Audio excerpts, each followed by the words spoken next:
నేను విడుదల వెళ్ళేప్పుడు మన ఊరి మీదుగా వెళ్తాను. బహుశా అప్పటికి చీకటి పడచ్చు. మనం ఎప్పుడూ కలుసుకునే ఆ చెట్టు దగ్గర నువ్వు పూజించే ఆ కృష్ణ విగ్రహం ముందు ఒకే ఒక దీపం వెలిగించి పెట్టు. నువ్వు నా కోసం కాచుకున్నావని అది చూసి నేను గ్రహిస్తాను. వెంటనే నీ దగ్గరకు పరిగెత్తుకుని వస్తాను. మన చెట్టు కింద ఒక దీపం లేకపోతే నీకు పెళ్ళయి భర్తతో సంతోషంగా ఉంటున్నావని అనుకుంటాను. దీర్ఘ సుమంగళిగా పిల్లా పాపలతో నువ్వు జీవితం గడపాలని మనసారా కోరుకుంటూ నేను వెళ్ళిపోతాను. ఇట్లా మురళి.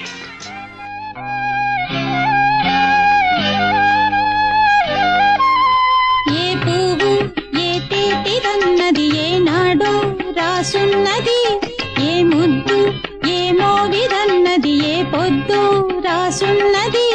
బంధాలై పెనవేయు వయసుకు